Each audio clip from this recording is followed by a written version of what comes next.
bikagira iki cyane ko burya hari impamvu mbigenderaho niyihe rero munyenwa ndibuka ko hari n'igihe bajya begera gutya bakanavuga ko ari uduce ngo bafashe uduce twa yego kandi mu by'ukuri buriya bo ntabwo bafata uduce yego I'm sorry uruhande rwa Kongo ntabwo bafata uduce barisubiza ahubwo M23 niyo ifata uduce ariko washakisha source amakuru kuko ugasanga utwo duce twacyeye mu maboko ya M23 ugasanga FRDC ntako igize ifata ni ukugafata gusa mu magambo rero ku rundi ruhande buretse aya makuru n'ubundi turakomeza tuyashake tumenye ngo ese wa mugani amakuru ya nyayo nayaye nje izo nizo version ebyiri mfite nshobora gufata nka nemera bon on sait jamais icyo nakubwira cyo nawe unuvuze musesenguzi kandi nje nsesenguye ndebye nkakurikiza ibyo mbona mpita mbona neza cyane ko iyi drone kubera ko buri ruhande ruri gukoresha ikoranabuhanga byanze bikunze nge nabona ko ariyo ku ruhande rwa M23 ahubwo nayo ikaba igomba kwihimura kuko byanze bikunze ntabwo ugomba kuntwaramo ubonye utyo niba ubwiwe ko ari ukurinda igihugu ati ntwakirengagiza nanone n'indi karita ya DRC ati DRC urabizi ko hasigaye hariyo navuga ikibazo cy'abasirikare babayo bakeya b'abarundi kubera iki urabizi ko ureba igihe ino ntambara yatangiriye igihe abarundi bagendeye urumva ko abasirikare barapfa yego rero ikiriho cyo bishoboke ko bagiye bamwe no koherezwa n'ama mvugo guhabwa imyitozo ya gisirikare no koherezwa nanone muri Kongo nta cyaba gitunguranye mu Burundi bamaze kwiyemeza ko ari abafatanya bikorwa hagati yabo na Republika Demokarasi ya Kongo mu bya gisirikare bajyana yabazi kurwana bajyana y'inkenekene ayo namahitamo yabo bibwira ko babatoje ku rwego rwo kujya kurwana M23 ayo namahitamo yabo inyungu nibo bazifite igihombo nibo bagifite ibyo ntago twabyivangamo gusa kubera ko tuzi ko ingabo z'u Burundi cyangwa se n'izo mbonera kure z'umugambwe uri ku butegetsi ziri kurwana ku bacuti babo Perezida Kagame we yavuze ati bari ubusanzwe ari n'impanga z'u Rwanda none bahisemo kuba impanga za Republika Iharanira Demokarasi ya Kongo ayo n'amahitamo yabo abungukira bunguka bahombera bahomba gusa icyo mperutse ahubwo kubona kitarimo kuvugwaho rumwe ni ukuba nka Evariste Ndayishimiye nka perezida wa perezida wa Union Africaine kugeza ubu atari umuntu wize wajya ngo we mufate umushyireho umufate aho Kisekedi atari uhamusimbuza ubwo rero ntabwo ari wajya kujyamo hagati kandi ntiwakigera umusimbuza aho wenda Bertrand Bisimwe cyangwa se Corneille Nangaa atari urumva rero u Burundi naho buhagaze naho imbonera kure kujyayo ni bisanzwe nikanekereza ko ari special force bajyanye noneho zitoshe neza zigiye kuzana gashya ariko munyenwa uzi ko ngabasirikare bagiye DRC batoye babandi bimbere mu kurwana ese ubwo urambwira ngo yabaye special force none bohereje ndavuze ni nta gishya icyo nshatse kuvuga no kuvuga ngo nta gishya bazanye reka noneho twizere ko ari igishya bo bagiye kuzana kuko nubundi twababonye babarasira za Mushaki twabonye babarasira hehe muri Masisi baramanuka babakubitira za Kare hose barabavuyanze amarundi rero gusa nabo nabarwanyi barwana murundi barakubwa ati arizirika ati barwana ara Rwandeze nyine tu nukwizirika ku muhoro paka Jero dusoza ikibazo cya nyuma mu busesenguzi bwawe ndetse nzi neza ko bureba kure wowe ubona impamvu ngiye kukikubaza ni ikibazo benshi batavugaho rumwe bamwe bati ingabo zangura ziri muri iyi ntambara abandi batese bishoboka bite uyu mugabo Joel Lorenzo ko yari yemeye kuba umuhuza ati murumva iryo kosa yakongera karikora ariko amakuru ava ku mirongo donc izaje zitwa East African Community Regional Force akabona ntabwo ziri kumwe umusaruro akazirukana yari amaze igihe gitagiye muri EAC igihugu akinjije muri EAC hanyuma rero kwa tugaruka inyuma kwa Sadeke Angola ni ikinyamuryango cya Sadeke aho Republika Demokarasi ya Kongo ibarizwa ariko apari yo kuba yari n'umuhuza ngewe Joao Lorenzo nakunze kumwitegereza mu byo atangaza nkareba uko ahuza nyine Kongo n'u Rwanda kiriya gihe Olivier Jean Patrick Nduwingire yajyaga yagahura na Therese Kayikwamba hiryo bakagenda bagira ibyo bemeranyaho bikarangira bagiye kubisinya perezida w'u Rwanda ntajyeyo kubera ko banze ko badashaka kwemeza ko bazaganira na M23. Ngewe nabonaga murimo ubundi kucyuri gucanganyukisha abantu bati twebwe Ceasefire tugenderaho ipfa kuba yitwa Ceasefire n'ubundi twayumvikaniye Doha nishakize bivuye i Rwanda ibyo birakureba ariko niba ari Ceasefire tukazayubahiriza mushyiraho igihe tuzayubahiriza bashyiraho 18 saa 6 igeze ahubwo urugamba rurushaho kuba rubi ni nawo munsi barwanye koko umunsi barwanye bikomeye hanyuma rero bwana Joao Lorenzo kohereza ingabo muri Kongo nta n'igitunguranye kirimo ahubwo kuko nubundi mu bigaragara nta buhuza bw'iyangora ari ku ruhande rwa Repubulika ya Demokarasi nk'abari kumwe mu muryango umwe wa SADC yego inzozi zawe zo gutunga moto nziza igezweho kandi yizewe zibaye impamo hamwe na Spiro. Sendegeya Emile arazigufitiye ku giciro cyiza kidahenze aho utayafite yose yuzuye ukaba wakwishyura mu byiciro. Spiro M1, M2, M3 zisange mu Giporoso ku cya Mitsingi ahateganye na Hilltop Hotel. Hari icyapa kinini cyanditseho Sendegeya Emile. Ukimara kugura yawe uhita uyitahana ako kanya. Ibyo kuyiba byo bazabyibagirwe kuko tuyitarakinga twifashishije GPS yayo ikagaruka. Hamagara Sendegeya Emile kuri 0788 307 maze Spiro yawe uyibikeho. ntacyo bitwaye kuko n'ubundi ayo mashusho bakatanyamo batazana kwiyenzaho bakayagukubitisha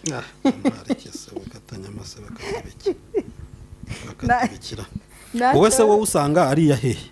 ku makuru ufite wowe wanarisha nibyo nakubwiraga njye mu kanya nibyo narimbajije umuntu ubwo niyo mpamvu bwana Jerome bamwitwa n'abasesenguzi urumva njyewe uwo muntu ambwiye ko ino FRDC ngino drone ari yabo urumva ngo twirwaneho yahanuye uri kumva hanyuma ngo mu kuzihanura ngahubwe FRDC yo ngo yazihakanye ngikavuga ko ino drone yahanuwe ngari ya 23 ngariko mu byukuri ngino drone ngo FRDC yazanye ngo yavuye Ukraine nayo makuru ngewe nabashije kugeraho yavuye Ukraine ngo yego nayibonye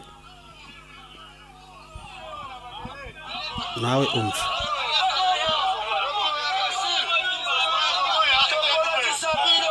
Tokora Bisabino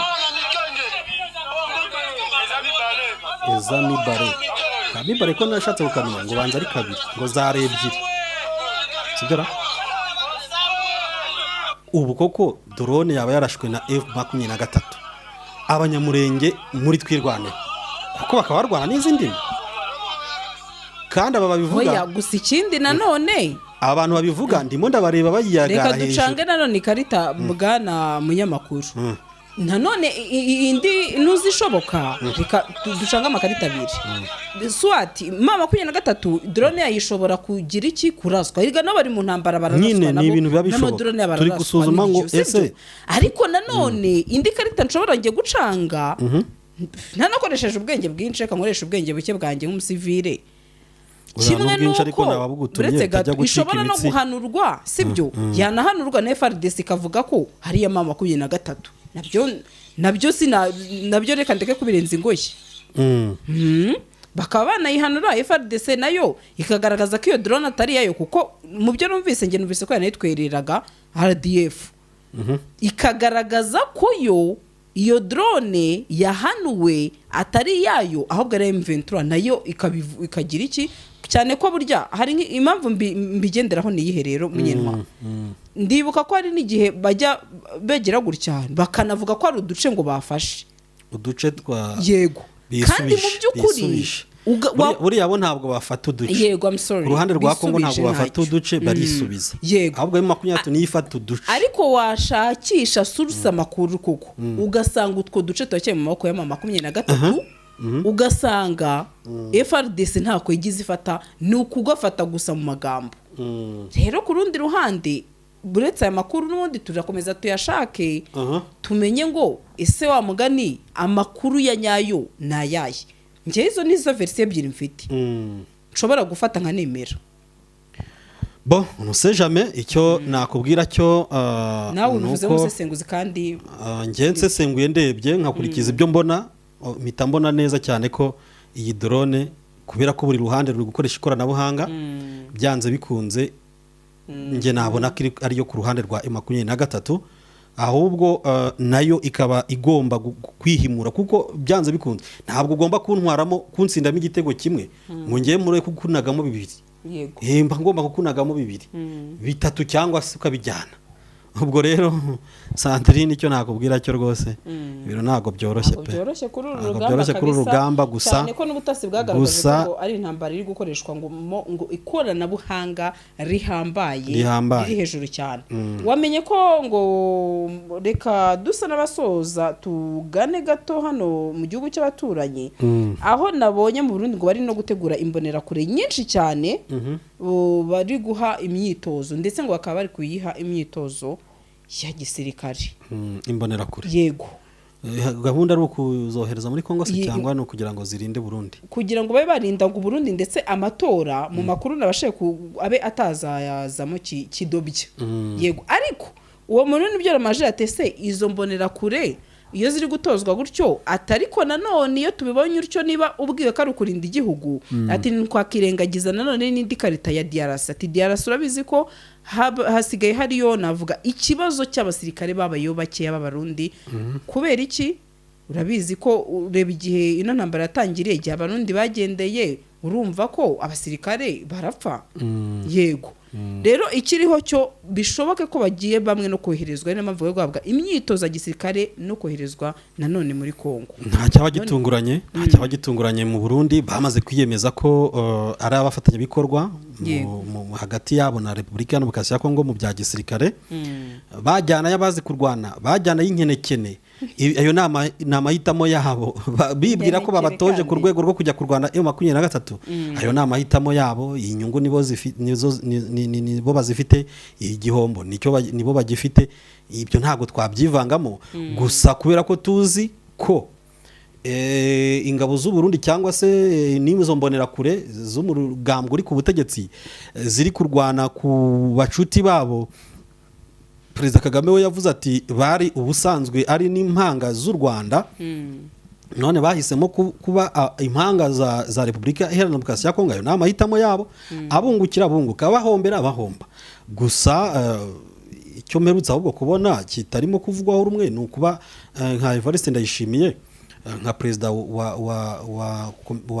wa Union Africaine kugeza ubu atari umuntu wize wajya muri mediation cyangwa se mu buhuza hagati y'impande zihanganye. Ubwo no kuvuga ngo hagati ya Repubulika ya Demokarasi ya Kongo na M23 nkuko komisiyo ya Afrika yunze ubumwe yabihayemo inshingano Fore Nyasimbe wa Togo, perezida wa Togo, bakavuga bati rero Ndayishimiye kubera ko afite uruhande aherereyeho kandi akaba ari we mukuru wa African Union, ntabwo akwiriye kongera kubigaragaramo, ntabwo ari kandida wizewe ukwiriye kubigaragaramo kuko yahengamira uruhande rumwe, nta nubwo yacira kari urutega abo ku ruhande rwa M23. Kuko kugeza niba yarabaye umuyobozi wa African Union ntabwira ingabo ati kubera ko nge ngomba ntegetswe kuba netre, ntabwira ingabo ngo zive mu minembwe zive hehe na hehe ziri ku interview za Tofoke zose nizitahe. Yego. Icyo gihe ntabwo abakiri umuntu mwiza kuko wo ku interview cyangwa se wo gutanga umusanzu mukunga kandi mukunga abavandimwe we ntabwo yararama rero kuko nawe ari part of numwe muri abo bavandimwe. Nuvuga ngo we mufate umushyireho umufate aho Kisekedi atari uhamusimbuza. Ubwo rero ntabwo ari we wajya kujyamo hagati kandi ntiwakigera umusimbuza aho wenda Bertrand Bisimwa cyangwa se Corneille Nangaa atari. Urumva rero Uburundi naho buhagaze naho imbonera kure kujyayo ni bisanzwe nikanekereza ko ari special force bajyanye noneho zitoshe neza zigiye kuzana agashya. ariko munyentwa uzi ko ngo abasirikare bagiye DRC batoye babandi b'imbere mu kurwana. Ese ubwo urambwira ngo yabaye special force none bohereje ndavuze ni nta gishya icyo nashatse kuvuga nukuvuga ngo nta gishya bazanye reka noneho twizere ko ari igishya bo bagiye kuzana kuko nubundi twababonye babarasira za Mushaki twabonye babarasira hehe muri Masisi baramanuka babakubitira za Karehe hose barabavuyanze Amarundi rero gusa nabo nabarwanyi barwana Murundi barakubwa ati arizirika ati barwana ara Rwandeze nyine tu nukwizirika ku muhoro paka. Jero dusoza ikibazo cya nyuma mu busesenguzi bwawe ndetse nzi neza ko bureba kure wowe ubona impamvu ugiye gukikubaza ni ikibazo benshi batavugaho rumwe. Bamwe bati ingabo zangura ziri muri iyi ntambara abandi batese bishoboka bite uyu mugabo Joao Lourenço ko yari yemeye kuba umuhuza ati murumva iryo kosa yakongera akarikora ariko amakuru ava ku mirongo y'urugamba akakubwira ko izi ngabo bishoboka ko zaba ziriyo. Yego ari nabyo bamwe bavuga bati oya ati wabona ari bya bindi abantu bashaka gukabiriza we ubibona utubundi. Joao Lourenço reka duhere ku kuba Angola ari kimwe mu bihugu binyamuryango bya SADC. Yego buriya nuko yisanze yihaye role yo kuba umuhuza icyo gihe ntiyari yakabaye na perezida wa African Union ariko ubundi kiriya gihe ingabo za SADC SAMIDRC zaza kurwana muri Republika ya Demokarasi ya Congo nawe igihugu cye cyagomba gukontributinga usibye kuba wenda Malawi, Tanzania na Afrika y'Epfo aribyo byiporuse gutanga ingabo ariko abandi batanze ibitekerezo muri uriya muryango batanga ibitekerezo cyangwa se n'amafaranga kuko nyine bategetswe gutanga inkunga ituma ziriya ngabo zifongisiona ahubwo icyantangaje nuko ngo Kongo itakontributinze mu gufasha kubaho kw'ingabo zari zaje gutabara icyo gihugu. Uranga afite ibirarane bikomeye cyane Tshisekedi muri SADC kandi ubwo urumva muri EAC bimeze biteho muri EAC hahandi yazanye ingabo zikava muri East African donc zaje zitwa East African Community Regional Force akabona ntabwo ziri kumwe umusaruro akazirukana yari amaze igihe gitagiye muri EAC igihugu akinjije muri EAC. Hanyuma rero kwa tugaruka inyuma kwa SADC Angola ni ikinyamuryango cya SADC aho Republika ya Demokarasi ya Congo ibarizwa ariko apa ariyo kuba yari n'umuhuza ngewe Joao Lourenço nakunze kumwitegereza mu byatangaza nkareba uko ahuza nyine Congo n'u Rwanda kiriya gihe Olivier Jean Patrick Nduwingire yajyaga agahura na Teresa Kayikwamba hiryo bakagenda bagira ibyo bemeranyaho bikarangira bagiye kubisinya perezida w'u Rwanda ntajyeyo kubera ko banze ko badashaka kwemeza ko bazaganira na M23. Ngewe nabonaga Joao Lourenço riri hafi kuva kumucika ijambo ngo abwire leta y'u Rwanda ati nubwo turi kuvuga tubicira uruhande muri Republika ya Demokarasi ya Congo narabibonaga kandi nyuma yuko amaze kuba umuyobozi wa Afrika yunze ubumwe akaha inshingano Foreign Assemblée wabonaga ko nubundi bitanda byerekeza mu kubogamira ku ruhande rwa Republika ya Demokarasi ya Congo. Ejo bundi rero mbere yuko ava ku mwanya wa African Union Tshisekedi yagiyeyo kenshi nko mu cyumweru ajyayo nka gatatu cyangwa kabiri ngari gushaka iki uburyo ngo hagerwaho agerwa kuri ceasefire kandi iyo ceasefire yaba mu masezerano hagati y'u Rwanda na Congo irimo haba mu masezerano ya Congo na M23 idoha irimo ariko warashaka iva hehe idoha mu bahuza ba Afrika ngo rero ngo banza we yaragenda kuri ya politike yo gushaka ibisubizo mbere by'abanyafrika ibisubizo by'abanyafrika ku bibazo by'abanyafrika we aravuga ati ceasefire tushaka ni ya Angola M23 twebwe Angola ntabwo twatumiweyo nta nubwo tubizi ibyo bintu murimo ubundi kucyuri gucanganyukisha abantu bati twebwe ceasefire tugenderaho ipfa kuba yitwa ceasefire n'ubundi twayumvikaniye Doha nishakize bivuye i Rwanda ibyo birakureba ariko niba ari ceasefire tukazayubahiriza mushyiraho igihe tuzayubahiriza bashyiraho 18 saa 6 igeze ahubwo urugamba rurushaho kuba rubi ni nawo munsi barwanye koko nawo munsi barwanye bikomeye hanyuma rero bwana Joao Lorenzo kohereza ingabo muri Kongo nta n'igitunguranye kirimo ahubwo kuko nubundi mu bigaragara nta buhuza bw'Angola ari ku ruhande rwa Repubulika ya Demokarasi nk'abari kumwe mu muryango umwe wa SADC yego kandi amakuru singiye kuvuga ngo mfite ibimenyetso kuko nubundi niyo tuvuze ngo dufite ibimenyetso ntabwo mujya mubyemera ariko Sukhoi 30 apana 25 za Angola ziri kurwana muri Burasirazuba bwa Repubulika ya Demokarasi ya Kongo ndetse n'abarwanyi ba Angola b'intozo bagera ku 100 binjiyeyo badasanzwe bamonitoring izo Sukhoi no kuvuga ngo rero ayo makuru bayizere Angola iri part of the team of the Democratic Republic of Congo ntabwo Angola ko ari naba kubiswe na hono nuko nyine tuba tutahamagaye Angola ngo ibyemeze cyangwa ibihakane tugakomeza kuvuga ngo ibivugo Angola irimo noneho ubihakana azana ibimenyetso bye kandi natwe ntabwo ntituzana ibimenyetso turafotora amafoto y'ingabo za Angola ari kuri network ariko dufite amakuru ko Angola iri hehe iri muri Kongo iri kurwana ku gihugu kinyamuryango yego Bwana Munyantwari Jerome ndumva nagushimira wakoze cyane ku busesenguzi bwawe no ku makuru atandukanye ibiganiro byacu nakagaruka